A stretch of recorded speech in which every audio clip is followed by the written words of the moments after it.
Hello friends, સ્વાગત છે તમારું મારા કિચનમાં, જેમાં આજે આપણે બનાવવાના છીએ ઇન્સ્ટન્ટ પેસ્ટ્રીની રેસીપી.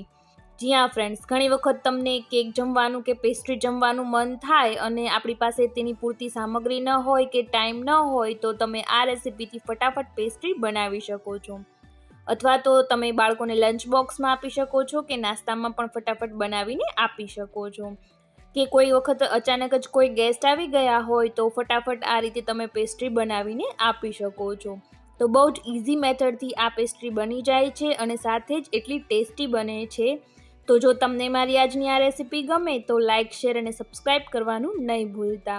અને સાથે જ બાજુમાં જે બેલ આઇકન છે એને પણ પ્રેસ કરી દેજો, જેથી નવી નવી રેસીપીઓ આવે તો એનું નોટિફિકેશન તમારી પાસે તરત જ આવી જાય. તો વધુ સમય ન લેતા આપણે આ રેસીપીને શરૂ કરીએ.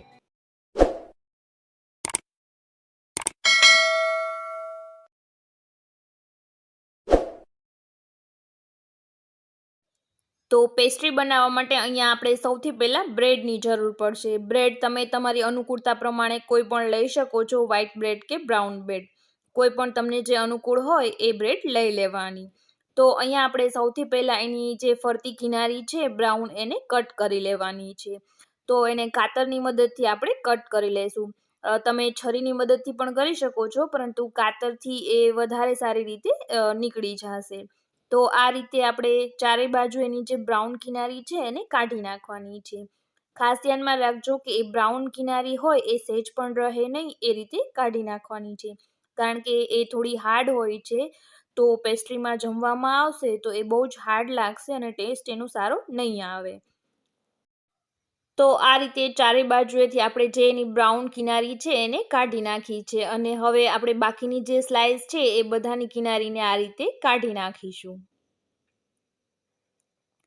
તો અહીંયા બધી જ બ્રેડની મેં જે બ્રાઉન કિનારી છે એ કાઢી લીધી છે. તમારે જે પ્રમાણે પેસ્ટ્રી બનાવવી હોય એટલી બ્રેડની બ્રાઉન કિનારી કાઢી નાખવાની. 3 બ્રેડમાંથી તમે 2 પેસ્ટ્રી બનાવી શકશો. અને જો તમારે મિની કેક બનાવવી હોય તો પણ તમે આ બ્રેડમાં આ રીતે 3 લેયર્સ કરી અને મિની કેક પણ બનાવી શકો છો. તો અહીંયા અત્યારે આપણે પેસ્ટ્રી બનાવીએ છીએ તો આ રીતે એને વચ્ચેથી કટ કરી દઈશું, એટલે 3 બ્રેડમાંથી આપણે 2 પેસ્ટ્રીને બનાવી શકશું. તો આ રીતે આપણે 3 એના જે લેયર છે એ તૈયાર કરી લીધેલા છે.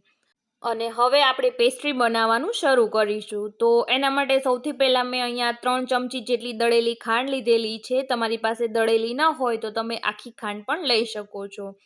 અને એમાં 4 થી 5 ચમચી જેટલું આપણે પાણી એડ કરી દેવાનું છે. અને એનું પતલું એવું સિરપ તૈયાર કરવાનું છે. જેમ આપણે કેકમાં સુગર સિરપ બનાવી અને લગાવીએ છીએ, સેમ એ જ રીતે આપણે બ્રેડમાં પણ આ રીતનું સુગર સિરપ તૈયાર કરી અને લગાવવાનું છે. આ સુગર સિરપ લગાવવું ખાસ જરૂરી છે. તેનાથી બ્રેડ જે છે એ સારી એવી સોફ્ટ થઈ જશે અને થોડી મીઠાશવાળી પણ થઈ જશે.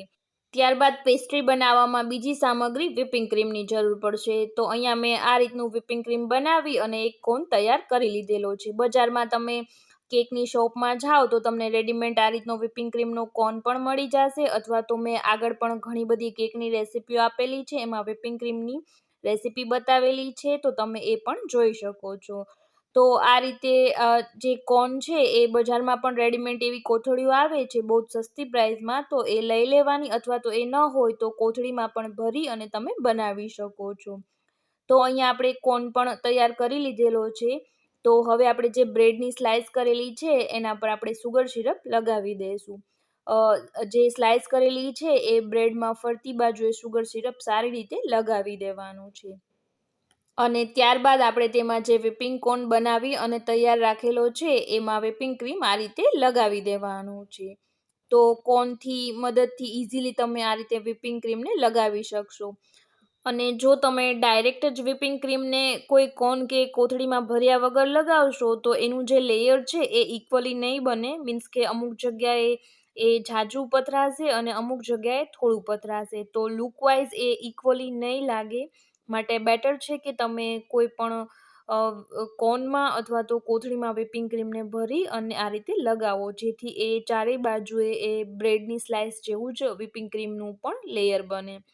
તો અહીંયા એના ઉપર મેં બીજી સ્લાઇસ રાખી દીધેલી છે અને ફરીથી આપણે એના ઉપર આપણે શુગર સિરપ લગાવી દેવાનું છે. તો અહીંયા તમે જોઈ શકો છો કે ત્રણેય જે સાઇઝ છે એ ઇક્વલી લાગે છે. તો મેં જેમ આગળ કીધું કે વ્હિપિંગ ક્રીમને કોન અથવા તો કોથળીમાં ભરીને લગાવશો તો એ લેયર્સ પણ એક સરખા સાઇઝના બનશે અને દેખાવમાં પણ ખૂબ સારા લાગશે.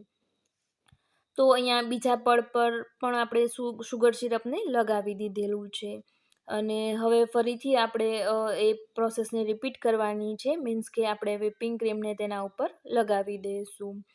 આ જે પેસ્ટ્રીની રેસીપી છે એ એક રીતે જોવા જાવ તો બહુ જ ઇઝી છે, કારણ કે ઘણા બધા વ્યક્તિ એવા હોય કે જેનેથી કેક સારી ન બનતી હોય અથવા તો ઘણી વખત કેક ન પણ આવડતી હોય અથવા તો ઘણી વખત ઘરમાં આપણે કેકની સામગ્રી પણ ન હોય. તો આ રીતે આ મેથડથી ઇન્સ્ટન્ટ પેસ્ટ્રી કે કેક તમે બનાવી શકો છો.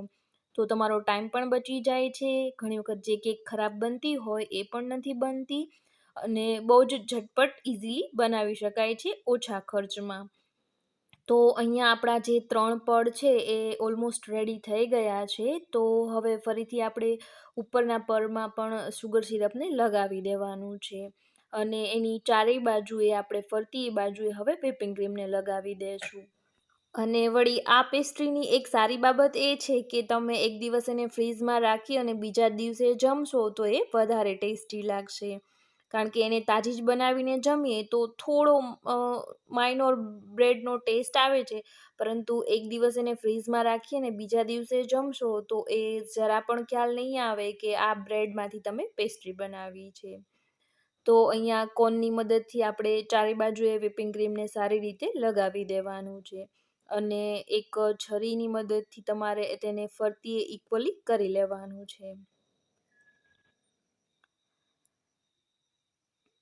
તો અહીંયા મેં છરીની મદદથી એને એક સરખું કરી નાખ્યું છે. થોડું આડું અવળું થાય છે કારણ કે આપણને એટલી બધી પ્રેક્ટિસ નથી હોતી. તો જો તમારી પાસે આ રીતનું કોઈ સ્ક્રેપર કે ડિઝાઇનનું સાધન હોય તો એને આ રીતે તમે તમારી અનુકૂળતા કે વિચારો પ્રમાણે તેમાં ડિઝાઇન કે વેરિએશન લાવી શકો છો. તો આપણી પેસ્ટ્રી જે છે એ ઓલમોસ્ટ રેડી થઈ ગઈ છે. હવે આપણે તેમાં ડેકોરેશન કરવાનું છે. તો ડેકોરેશન માટે અહીંયા મેં વ્હાઇટ ચોકલેટનું થોડું છીણ લીધેલું છે. તમારી પાસે બીજું ડાર્ક ચોકલેટ કે બીજું કાંઈ પણ ડેકોરેશન માટેનું હોય તો એ તમે લઈ શકો છો. ડેકોરેશન ટોટલી તમે તમારી રીતે અનુકૂળતા પ્રમાણે કરી શકો છો. તો અહીંયા સ્ક્રેપરની મદદથી આ રીતે હું વ્હાઇટ ચોકલેટનો જે ભૂકો છે એને સ્પ્રેડ કરી દઈશ.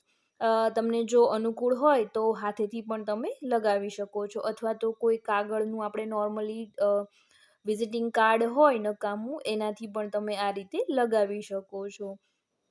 તો અહીંયા ચોકલેટના છીણને હું ચારે બાજુએ લગાવી દઈશ અને હવે આપણે થોડું ઉપર પણ ડેકોરેશન કરી લઈએ. તો વ્હિપિંગ ક્રીમની મદદથી ત્યાં થોડું વ્હિપિંગ ક્રીમ લગાવી દઈશું અને તેના ઉપર ચેરી લગાવી દઈશું અને વ્હાઇટ ચોકલેટની જગ્યાએ તમે ઓરિયો કે બીજા કોઈ પણ ક્રીમવાળા બિસ્કિટનો ભૂકો લઈ શકો છો અથવા તો બજારમાં જે રેડીમેડ ચોકલેટ આવે છે એ પણ લઈ શકો છો અથવા તો જેમ્સ પણ લઈ શકો છો. તો અહીંયા આપણે ચેરી લગાવી દઈશું અને ફરીથી થોડું ચોકલેટનું જે છીણ છે વ્હાઇટ ચોકલેટનું છીણ એને આ પેસ્ટ્રીની ઉપરની સાઈડ પણ લગાવી દઈશું. તો અહીંયા ખૂબ જ ઝટપટ અને ઇઝીલી આપણી પેસ્ટ્રી જે છે એ રેડી થઈ ગઈ છે. બહુ જ ટેસ્ટી બને છે અને ઓછી પ્રાઇઝમાં અને ઓછા સમયમાં ફટાફટ બની જાય છે. તો તમે પણ આ રેસીપીને ચોક્કસથી ટ્રાય કરજો. તમને બહુ જ ગમશે અને જો તમને મારી આજની આ રેસીપી ગમી હોય તો લાઇક, શેર અને સબસ્ક્રાઈબ કરવાનું નહીં ભૂલતા અને બાજુમાં જે બેલ આઇકન છે એને પણ પ્રેસ કરી દેજો જેથી નવી રેસીપીઓનું નોટિફિકેશન તમને તરત જ મળી જાય. ફરી મળીશું એક નવી રેસીપી સાથે.